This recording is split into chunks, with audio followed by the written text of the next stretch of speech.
Ronda Rousey. Hey, What up, Dana? how are you? I'm good. We're actually, you caught us in the middle of a mobile quarantine road trip. Mobile quarantine road trip. How does that work? Well, Kyle here is spraying alcohol and everything. He just went to go get coffee like it was an expedition to the moon.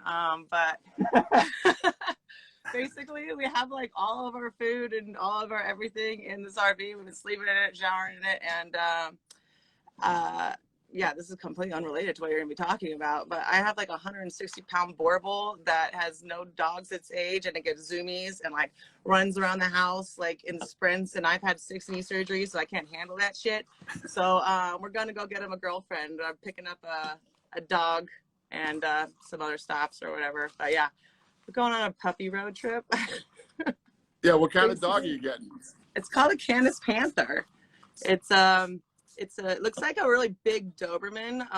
It's like a mix between a Doberman, a Amstaff, a Lab, and a Great Dane. Very cool. Yeah, it's cute. I don't know. Well, congrats. Well, we're not. Let's talk about. So this Saturday, live from Fight Island, Robert Whitaker and Darren Till are fighting. Then we come back to Las Vegas August 1st, and the main event was supposed to be Holly Holm versus Irene Aldana. That is being postponed to later on this year.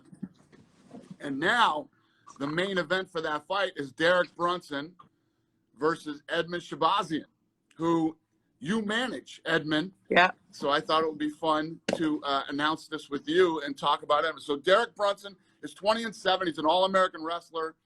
He's one of the most explosive strikers in the middleweight division, 11 wins by knockout.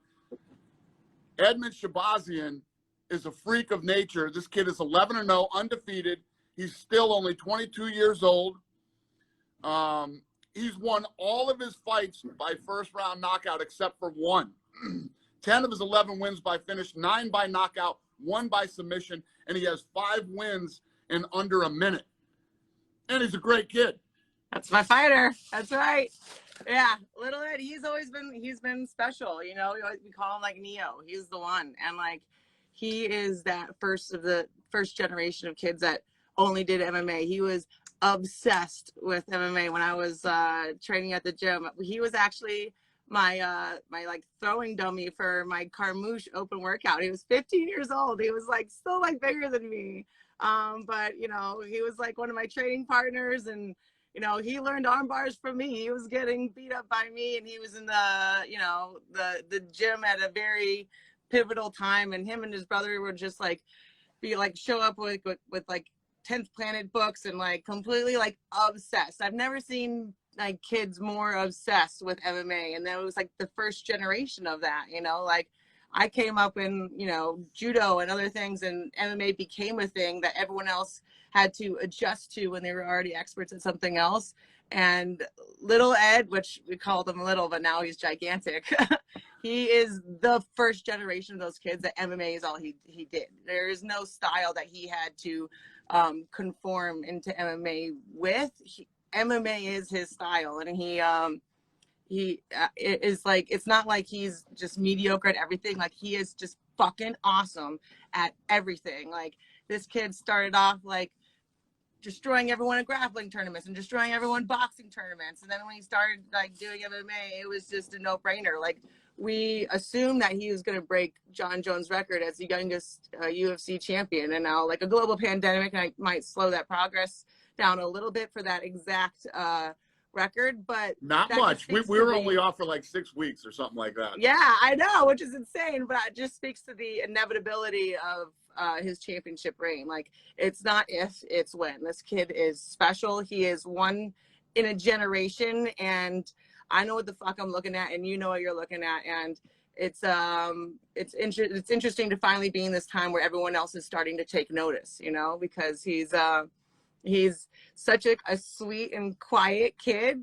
but man, he's a fucking killer, you know? And when people actually take a moment to watch him, they will never be able to forget him.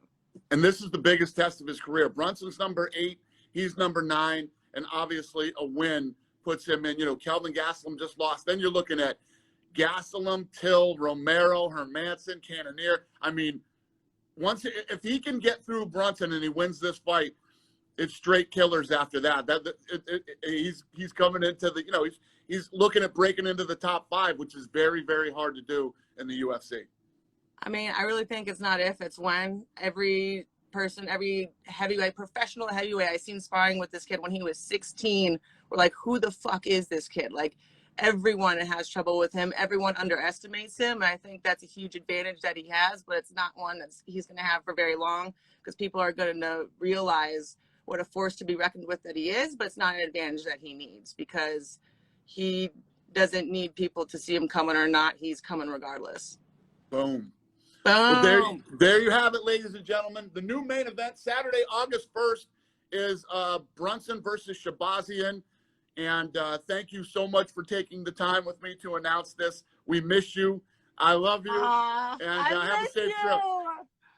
I'm really glad we got to do this. We need to do this more often. We should. Exactly. All right. Well, go keep conquering the world and planting flags on Fight Island. Thanks, honey. Have a great day. Have a safe trip. Thank you. Talk to you Bye. later. Bye.